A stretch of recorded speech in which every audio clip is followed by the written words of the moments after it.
Iyi ni radio BBC Gahuza Miryango. Ivugira i Londres kuri metero 19, 25, 31 na 41 ku mirongo ya FM mu karere k'ibiyaga binini no kuri internet kuri bbcgahuza.com.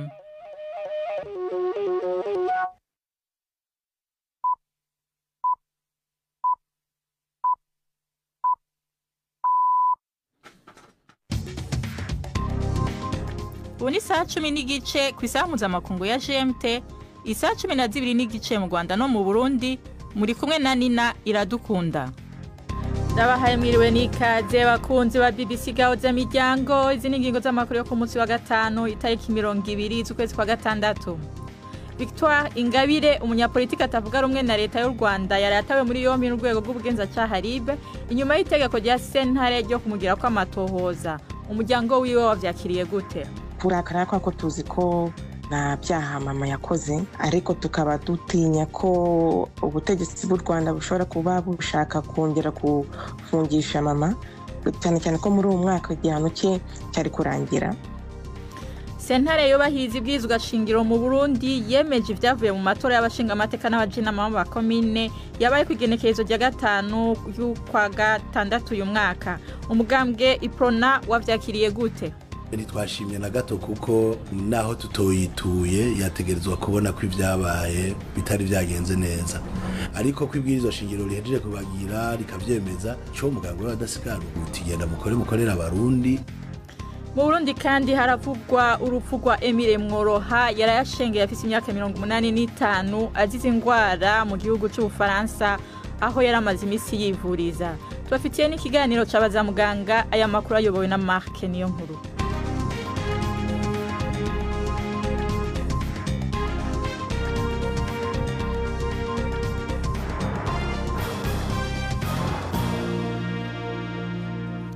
Idani David Jaseni mukanya Jacques Nitege haje dusomera ayavugwa ku isi.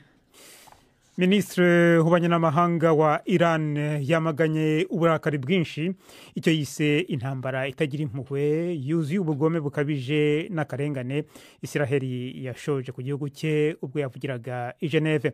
Abbas Araghchi yabivuze mbere gato ibiganiro n'abagenzi be bo bashinzwe abanyamahanga bo mu Burayi barimo kugerageza gushakira igisubizo aya makimbiranye binyuze mu nzira za diplomasi. Yongeyeho ko Iran yiyemeje kwirwanaho n'imbaraga zayo zose. Ambasaderi wa Israeli muri ONU i Geneve Daniel Meron yavuze ko ibikorwa bya gisirikare bya Israeli bimaze icyumweru byagenze neza ku buryo budasanzwe. Yongeyeho ariko ko ibitero byo mu kirere bizakomeza kubera ko intego za Israeli zose zitari zagerwaho neza. Bwana Araghchi harimo guhura n'abaminisitiri b'abanyamahanga b'Ubwongereza, Ubudage, Ubufaransa na Kaja Kallas ushinzwe ububanyi n'amahanga mu muryango w'ubumwe bw'Uburayi. Hagati aho iyi ntambara Israeli yashoje kuri Iran irimo nanone kuganirwaho n'akanama ka ONU gashinzwe umutekano ku isi. Umunyamabanga mukuru wa ONU Antonio Guterres yabwiye inama y'aho kanama yabereye New York ko isi iri mu kwiruka igana ikibazo gikomeye.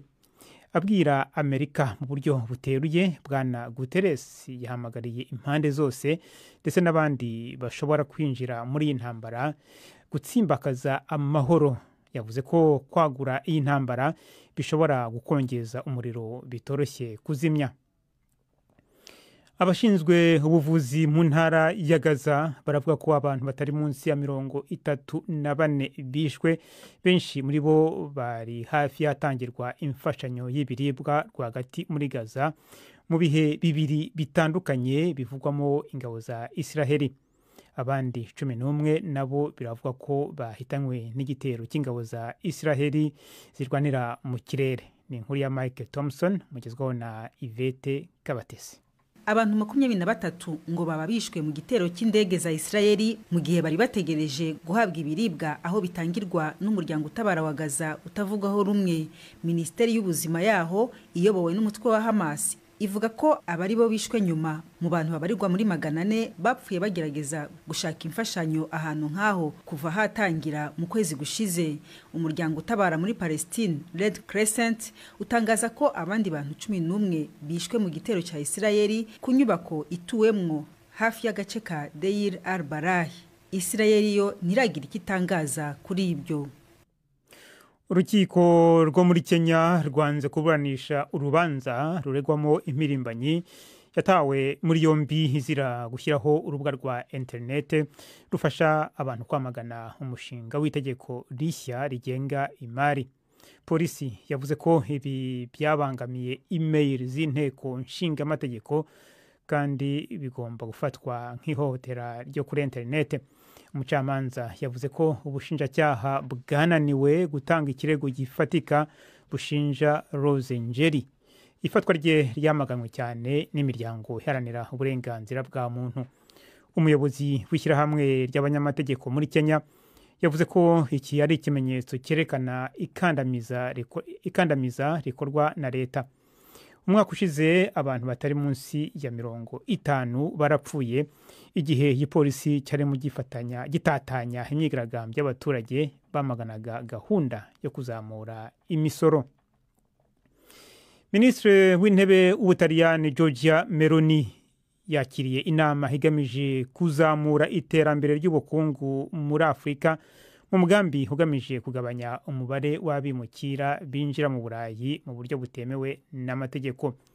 Abayobozi baturutse mu bihugu byinshi bya Afurika bitezwe muri iyo nama i Roma ndetse n'umukuru w'akanama k'umuryango w'ubumwe bw'Uburayi Ursula von der Leyen. Ni inkuru ya Paul Moss mugezwaho na Prudent Sengiyumva. N'umushinga witwa Mattei Plan witiriwe umunyapolitiki w'umutaliyani wazanye impinduka mu rwego rw'ingufu mu gihugu. Ushobora kuzashyira miliyari zirenga 6 z'amadolari mu mishinga ihuriweho y'ishoramari hibandwa cyane ku ngufu by'umwihariko. Giorgia Meloni, minisitiri w'intebe w'Ubutaliyani, yasobanuye ko ibatari ugufasha mu buryo butagira inyungu. Avuga ko ibihugu bya Afurika biramutse bikungahaye abantu bake baturukayo aribo bazashaka kujya mu bihumbi by'abimukira bagerageza kwambuka berekeza inkombe z'Ubutaliyani buri mwaka. Ababinenga ariko bavuga ko miliyari 6 z'amadolari zidahagije kugira ngo zihindure ubukungu bwa Afurika mu nzira ifatika cyangwa ngo zibe zatuma abo bashobora kuba bimukira babona impamvu yo kutagenda. Abasirikare batari munsi ya 34 biciwe muri Nigeri mu gace gakunze kwibasirwa n'abarwanyi bagendera ku matwarakazi y'idini ya Kisilamu. Ministeri y'ingabo yavuze ko abantu babarirwa mu magana bitwaje imbunda bibasiye ikigo cya gisirikare cya Bani Bangu kiri hafi y'umupaka na Mali na Burkina Faso. Yongeyeho ko benshi mu bitwaje imbunda bari kuri moto. Abasirikare bahiritse ubutegetsi bwa Perezida wa Niger Mohamed Bazoum bashize imyaka 2 bavuze ko umutekano muke ariyo mpamvu y'ingenzi yabiteye. Inyeshyamba zigendera ku matwarakazi y'idini ya Isilamu mu karere ka Sahel zatangiye ibikorwa byazo byo kwigomeka ku butegetsi muri 2012 ubwo zigaruriraga akarere ko majyaruguru ya Mali. Hanyuma ibikorwa byazo byaje gusakara mu bihugu bituranye na Mali birimo Niger na Burkina Faso. Nina. Urakoze Jacques Niyitegeka.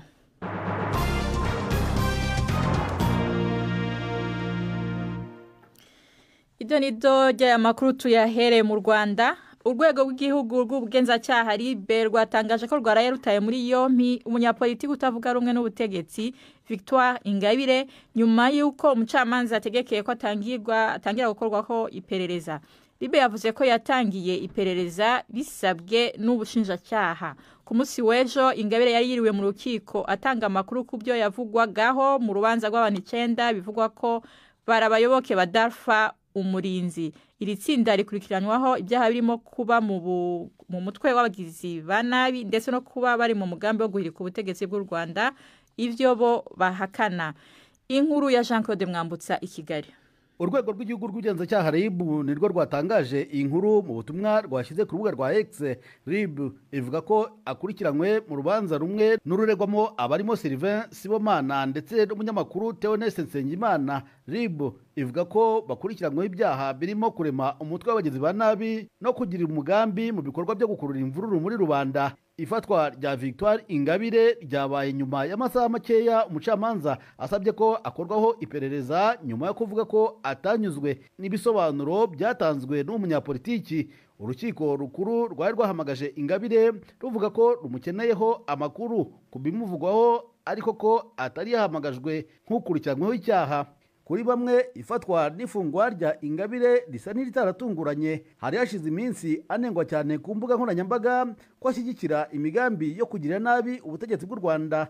Umwaka ushize nabwo umukuru w'igihugu Paul Kagame nawe adaciye ku ruhande yari yikomye uyu mutegarugori. Naho aba bandi ba Ingabire n'abandi Ingabire suye ariko twarekuye bari twagiriye imbabazi akava mu gufungwa, yari afunzwe n'uba bakirimo, ariko hasohokeye niyo neza yitura abanyarwanda.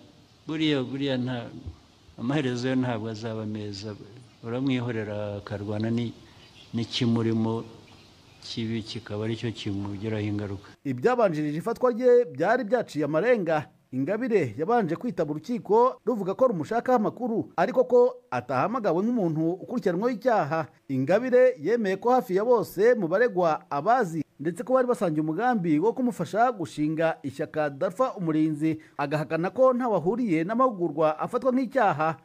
Jean Claude Mwambutsa, BBC Gahuza Miryango, i Kigali. Urakoze Jean Claude Mwambutsa. Inyuma yo kumva iyo nkuru yo gutabwa muri yompi ya Victoire Ingabire, twashatse kumenya ingene umuryango wiwe wavyakiriye, maze nganira na Raisa Ujeneza, umukobwa wiwe aba mu Buholande. Ntangura ndamubaza ryari ariko kuvugana na mama wiwe. Mpereka kuvugana na mama ejo. Mwakiriye gute amakuru yuko yasubiye gutabwa muri yompi? Kurakara ko tuzi ko nta byaha mama yakoze, ariko tukaba dutinya ko ubutegetsi bw'u Rwanda bushobora kuba bushaka kongera kufungisha mama, cyane cyane ko muri uwo mwaka igihano cye cyari kurangira. Ubu ngubu dutegereje kumva amakuru kuba bamutwara, nta kintu twamenye. Ntabwo muranabasha kuvugana n'umuhagarariye mu mategeko? Oya, nawe twamubuze kuri telefone. Umubyeyi wanyu si ubwa mbere afunzwe. Mu 2010 yari yarafunzwe, mu 2013 arakatirwa gufunga imyaka 15 ku vyaha byo gupfobya jenoside no gukorana n'imigwi yitwaje ibigwanisho. Mu mwaka wa 2018 yari arekuwe ku mbabazi za perezida. Mu mwaka ushize naho Perezida Kagame ubwo yari kwiyamamariza kongera kuba umukuru w'igihugu cy'u Rwanda, yaramwihanangirije ko ahagarika kuvuga amagambo asebya igihugu no guhungabanya umutekano. Kubera iki se yakomeje kubikora kandi yaramwihanangirije? Mama ntago bashaka gusebya igihugu. Mama akunda u Rwanda, yahisemo gusubira mu Rwanda, yahisemo kuhaguma, kandi n'igihano cyo kirangije ntabwo yahitamo kuva mu Rwanda ngo abijye kandi hantu. Mama ariko akaba ari umupolitisiye ubona ibintu mu Rwanda bitagenda neza, akaba ariyo mpamvu bashaka kubigaragaza kugira ngo abategetsi b'igihugu bashakishe uburyo bwo kubihindura, bwo gutera imbere. Ntubuse mugiye gukora iki inyuma y'uko yongeye gutabwa muri yombi? Ibyo tugiye gukora ni ukuvugana n'abanyamakuru, kumenyesha politisiye mu bihugu bitandukanye ko bongeye kumufunga, kandi uko twabyumvisha ubu ngubu nta n'icyaha kigaragara bari bamushinze. Ubu ngubu dutegereje ko za autorite mu Rwanda zitumenyesha uko byifashe. Yari Raisa Ujeneza, umukobwa wa Victoire Ingabire. Ubu ni saa 11:43 muri BBC za BBC London, saa 12:43 nyene mu Rwanda no mu Burundi. Amakuru yacu arabandanya nyuma y'akaruhuko gato.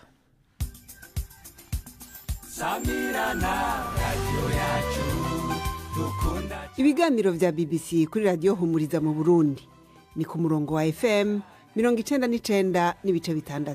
BBC Gahuza Miryango.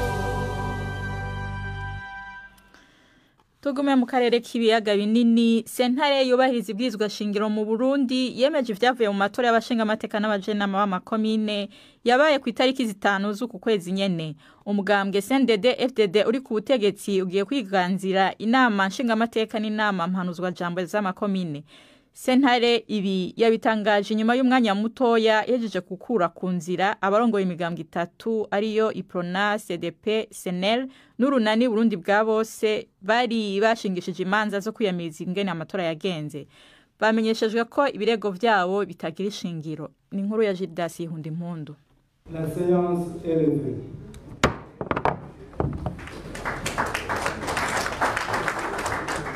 Aha n'igihe Valentin Bagorikunda arongoye sentare yubahiriza ibwirizwa nshingiro yarahejeje gushikiriza ingingo z'iyi sentare ku bijanye n'amatora y'abashingamateka n'abajenama b'amakomine aherutse kuba. Iyi sentare yari yituwe n'umugwiseni ujeje gutegura amatora kugira isuzume ingene amatora yagenze yongerere abe ko amategeko yakurikijwe. Hambavu y'ivyo hari n'urunani rumwe n'imigambo itatu yari yituye iyo sentare yiyamiriza ivyo yita amanyanga yigaragaje muri aya matora. Ariko sentare yatangaje ko amatora yagenze neza. N'abayituye bayanegura yabahebuje. Twihweje ko sentare yasuzumye ikanafata ingingo ku madosiye RCCP amajana 54, RCCP amajana 55, RCCP amajana 56 na RCCP amajana 57 yerekeye imanza zo kwiyamiriza zavuye mu matora. Twihweje ko ivyashikirijwe n'abitwaye bitagira ishingiro, twishimikije ingingo y'174 y'ibwirizwa shingiro ivuga ko bitoje bashikirijwe n'umugambo badashobora kuronka intebe mu nama nshingamateka, umugambo wabo utaronse amajwi arenga canke angana n'ibice 2%, abigenga nabo 40%. Umugambo CNDD-FDD ni wo wonyene wagumye mu higanwa kuko washikanye ibice 2% ku rwego rw'igihugu hisunzwe amategeko. Imigambwe yari yashingishije imanza n'Iprona, SNL, CDP hamwe n'urunani Burundi bwa bose itavuga rumwe n'uri ku butegetsi. Yiyamiriza amakosha atandukanye harimo ko abanywanyi bayo bategetswe uko batora canke bakabatorera, indorerezi zabo nazo zigataramugwa canke zigahohoterwa. Olivier Nkurunziza arongoye umugambwe Iprona avuga ko urubanza basomewe na sentare rutabanyuze. Rero ivyo yatwishuye ntitwashimye na gato kuko naho tutoyituye yategerezwa kubona ko ivyabaye bitari vyagenze neza. Ariko ingingo ya sentare y'ibwirizwa shingiro profisa handi uyungururiza kuko yo twaba dufise ingururizo ubunyene twari kuca tuja kunguruza. Olivier Nkurunziza afatiye ku rubanza baciri wabona ko kuba sentare yemeje ivyavuye mu matora atagitangaje kirimwo. Bahejeje kuducira urubanza bakavuga yuko urubanza rwacu rutemewe, nta kindi cyari twari twiteze vyari ivyo nyene bica biba. Ariko kwibwirizwa shingiro rihejeje kubagira rikavyemeza cyo mugambwe w'abadasigana uvuga uti genda mukorera abarundi kuko mukazobatorera amategeko mabi, mukazobatorera amategeko atuma ubuzima bw'igihugu butatera imbere, nikizobuza ku mugambwe w'abadasigana. Twebwe naho tutari mu nama nshingamateka tuzoguma tuvuga ibitagenda neza, tuvugira abarundi kuko umugambwe nico bawutorenze. Inama nshingamateka izo bigizwe n'abashingamateka 108 baturuka mu mugambwe CNDD-FDD hamwe na batatu babatwa bongeweko. Gildas Ihundimpundu, Ibujumbura. Urakoze Gildas Ihundimpundu. Tugume mu Burundi. Emile Mworoha yarayitavye Imana afise imyaka 85 azize ingwara mu gihugu cyo Bufaransa yaramaze iminsi yivuriza. Mworoha ni izina ryayirizwi cyane mu gihugu cy'u Burundi, yafatwa nk'inkingi mu kwigisha kahise ku Burundi n'akibiyaga binini. Yarabaye umwigisha muri za kaminuza, abantu umwe mu batwaye n'amashinga amateka y'u Burundi. Bikuru byaranze ubuzima bwiwe tubibaze Ale Majiste Barenga. Nkuko amakuru twawe n'umuryango we avyemeza, Emile Mworoha yajyamiye ukuboko kw'abagabo ku munsi w'ejo ahagana isaa 2 z'ijoro muri bimwe mu bitaro vy'i Paris mu Bufaransa, aho yaramaze ukwezi ariko arivuriza. Umwe mu muryango we yabwiye BBC gahuza miryango ko yahitanye n'indwara y'igitigu yaramaze igihe gito ariko arivuza, akaba yemeje ko yasandavye mu mahoro akikijwe n'umuryango wiwe nkuko yari yaravyipfuje. Emile Mworoha akaba yari umushakashatsi wa kahise ku Burundi n'akibiyaga binini, akaba yaramaze imyaka irenga 50 agira ubushakashatsi kuri kahise k'ibiyaga binini na ku Burundi. Yavukiye mu cahoze ari komine ya Muruta n'intara ya Kayanza, ubu n'intara ya Butanyerera, mu 1940. Inyuma yo kunonosora ibijanye no kwigisha mu gihugu cy'u Burundi yaciye abandaniza amashuri ya kaminuza mu gihugu cy'u Bufaransa muri kaminuza ikomeye ya Sorbonne iri ku mugwa mukuru Paris, aho yaronkera urupapuro rw'umutsindo rwa maîtrise mu 1975 mu bijanye n'akahise. Mu gisata ca politike, Emile Mworoha yarabaye kandi umunywanyi akomeye w'umugambwe w'abadasigana Iprona, ico gihe ari umugambwe rudende wonyene, aho yatwaye igisata c'ugwaruka bita Jirere, aranarongora uwo mugambwe kuva mu 1978 gushika mu 1987. Yaranabaye n'umushikiranganje w'inkino n'imico kama, araba n'umukuru w'inamashinga amateka y'u Burundi kuva mu 1982 gushika mu 1987. Yaranaserukiye u Burundi mu mashiramwe menshi mpuzamakungu, aho yazwi cyane ari ishiramwe rihuza ibihugu bivuga ururimi rw'igifaransa n'igisata ca ONU kijejwe imico n'akaranga UNESCO. Emile Mworoha naho yari muri ayo mabanga yose ntiyayengesheje kwigisha amakaminuza no kugira ubushakashatsi mu bijanye n'akahise k'ubukoroni mu Burundi, ku mico n'imigenzo y'abarundi, adasize inyuma n'ubushakashatsi ku karere k'ibiyaga binini, aho yanditse ibitabo 100 mfashanyigisho n'uwiga ukoreshwa amashuri mato mato ayisumbuye n'aya kaminuza mu kwigisha kahise k'u Burundi. Emile Mworoha akaba yari mu karuhuko k'izabukuru kuva mu 2012. Mworoha yitavye Imana afite imyaka 85, akaba asize abana 6 n'abuzukuru 5. Abiwe bakaba babwiye BBC gahuza miryango ko bariko bari gukoyota ahukanwa gupfurwa mu gihugu c'u Burundi nk'uko yari yaravyipfuje. I Buruseli mu Birigi, Alain Majesté Barenga. Urakoze Alain Majesté Barenga. Tugume mu Burundi. Imyaka 20 irarumanye umugambwe CNDD FDD ari uramutswa igihugu. Muri iyo myaka 20 bamwe bavuga ko umugambwe wafashije kugarukana amahoro urateza imbere n'igihugu, ariko abawunegera bavuga ko igihugu cyasubiye inyuma cyane mu bisata vyose. Imvo n'imvano yo ku munsi wejo izo bishimikiye kuri izo mpari. Ibi ni bimwe mu byo muzokurikirana muri ico kiganiro. Kuva CNDD-FDD ifashe ubutegetsi, nibaza ko ngatawuharira yuko n'imiburiburi hari icuka c'amahoro, ahabe n'igihugu uri kuragenda mu gihugu hagati, ubona ko abarundi bagenda imitima iri hamwe, batagenda bikinga ibisaka, batagenda bavuga ati ndavyutse no munsi sinzi ko shika ku mugoroba. CNDD-FDD yaratumye yugura amaso abantu, iratwereka yuko finalema igihugu gira kibeho, umwene igihugu ashobora gukora n'amaboko yiwe n'ubwenge bwiwe akagiteza imbere hatabayemwo ukuboko kwa kava mahanga. None mawe hariya mw'ishombo kugira aje ibijumbu, ibiraya, ibitoke, umuceri, anywe urwagwa, anwe inzoga, akeneye amadovize, arabaho neza cyane kuva ku itariki imwe gushika umwaka uhere, akeneye amafaranga yo kunwa urwagwa, kunwa ibiyeri, yo kugura umunyu, yo kugura amayinite ya telefone, atarinze gukenera amadovize. Sinzi nk'aba bantu tuba mu bisagara usanga kugira bamwe tufungure bisaba ko tubanza kuja kusuma, ariko nk'abavyeyi bari ya ruguru ntanza riri kirabica, nta mwabo bafite ariko nta numwabo bafite uraheruka cyane gose barasuma ukuri kwamye, barasuma nta mugenda ruguru nta murataja najayo uyo ntajo nje ndavyumva bariko barakumviriza burya abanyagihugu cyane gose nta murataja kwisoko lose ngira kumaranya urumvise rero ivyo François Xavier gushikiriza mwene wacu nawe yariko aravuga unyene akavuga nkibi inye bijanye nibyo gusubiramo igisirikare no ko ari ndayize yagisubiyemo burya yashyizeho etat major intégré kandi akurikije ibyo twumvikanye yarusha CNDD ntiyari yarusha. Ndabona ko atavyuzi, ndabizi gose, ndabona ko atavyuzi, ndabizi gose, hama ukabesha ngo bagisubiyemo.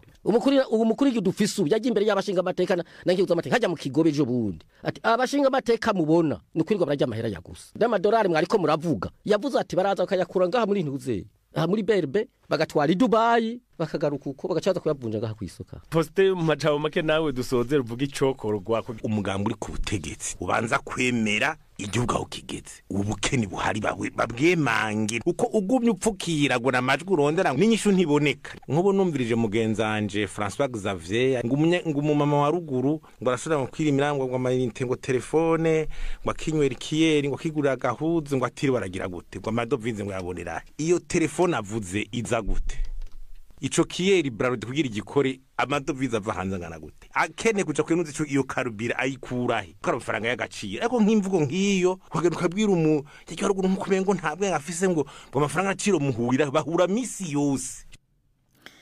ako karagace k'ikiganiro c'imvo n'imvano muzokumva ejo. Dusubize ijambo are Majesté Barenga mu kiganiro c'abaza muganga.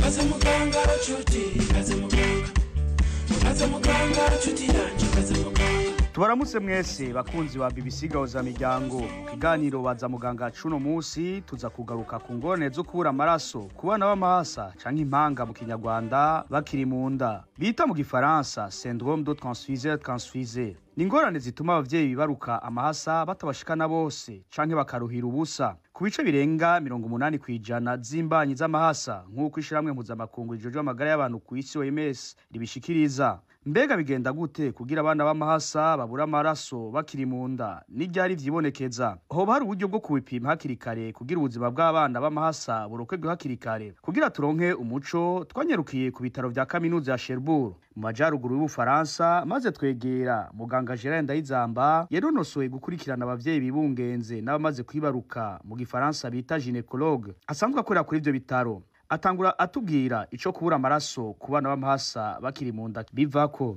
Ko amahasa asangiye ingobyi imwe placenta haba yitingirano y'amahasa asangiye ingobyi imwe arashobora kugira ingorane ugasanga hariho umwana umwe atwara amaraso y'uwundi umwe akavyuha cane uwundi akonda. Ivyo bituma bimwe bita mu Gifaransa syndrome transfuseur transfusé, mbere hakavamwo ingorane nyinshi umwana umwe akicwa no kubura amaraso. Kazoza k'imbanyi y'amahasa tukabona hakiri kare tukigize kijya gipimo ca mbere ca ecography. Tubonye rero imbanyi ifise ingobyi zibiri biratunezera gusumba iyo abana basangiye imwe. Mbega ku bana b'ubushuri hoho vyo bavyifashe gute? Kushuri birashikaho usanga umwe wese afise ingobyi yiwe mugabo ni gake. Kenshi usanga hari umwe afise ingobyi yiwe mugabo usanga hariho bandi babiri basangiye ingobyi imwe. Muri ico gihe bica bimera nk'uko abana babiri basangiye ingobyi imwe ucuba bakurikirana nk'uko abahinga ba none babisaba, no kuvuga usa kugira ecography uko amahinga biraheze kugira urabe ko ata umwana abuze amaraso. Muganga Gerard Ndayizamba avuga ko gusuzuma ko abana b'amahasa bakiri mu nda bafise amaraso akwiye bishoboka kandi bikunda, ariko bisaba ko umuvyeyi afise inda y'amahasa aba yisuzumishije hakiri kare. Izo ngorane z'uko umwe ashobora kubura amaraso ndakaronka menshi turafise uburyo bwo kuzipima. Turashobora kubona umwana abuze amaraso afise bijya bita anemie dukoresheje kijya cuma gipima mu nda kimurika mu nda bita ecography.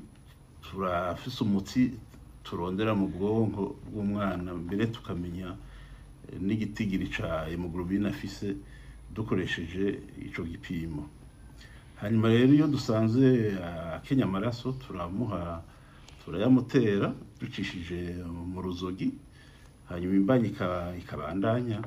Kugira utera amaraso umwana ari mu nda bisaba ubuhinga bwa none, bisaba ivyuma bikomeye bita fetoscope, bigasaba no kuba ufise ecography ikomeye gose yacuma kimurika mu nda. Hanyuma cane cane hauze abashobora gupima abo bana baba bakenya amaraso cane, kuko kugira ushobore gupima ku mwana akenya amaraso akiri mu nda bisaba ubuhinga. Iyo rero hari ingobyi zibiri hoho muri rusangi amahasa avuka ameze neza, naho rimwe na rimwe hashika akavuka ataragera. Yamara ntavuga ko bishoboka, yemeza ko abahinga n'ivyuma byo gukurikirana abavyeyi bafise izo ngorane bikiri bike muri Afrika iri musi ya Sahara, ari naco gituma abana b'amahasa bitaba Imana bakiri mu mbanyi canke bariko baravuka bakiri benshi. Sagaseswa rumuri Afrika irakenye bimwe birengeye abavuzi cane cane abanonosoye nk'ibi twariko turavuga. Ico mwomenya nuko 20% ry'abantu bari ku isi baba muri Afrika, murumva turashika muri ya nusu, ariko 25% ry'abarwayi bari ku isi bari muri Afrika. Ikibabaje rero nuko uravye igitigiri c'abavuzi bari ku isi yose Afrika ifisemwo gusa 3%. ni hano ce dusoza kino kiganiro baza muganga twari twaremeshereje mu bitaro vya kaminuza ya Cherbourg ni mu ntara ya Normandie mu majyaruguru y'Ubufaransa. Dushimire by'imva mutima muganga Jean Ndayizamba yaduhaye umuco. Alain Majesté barenga nabashikirije kino kiganiro nkaba ndabifurije kururanirwa mu byanyu no mu banyu.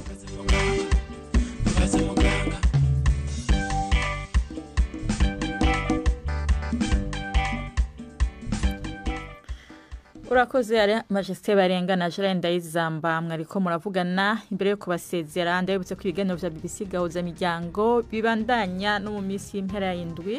Amakuru no musagarukiye ngaha mwarakoze kubana natwe muri nondwi yose weekend nziza mwese murakoze.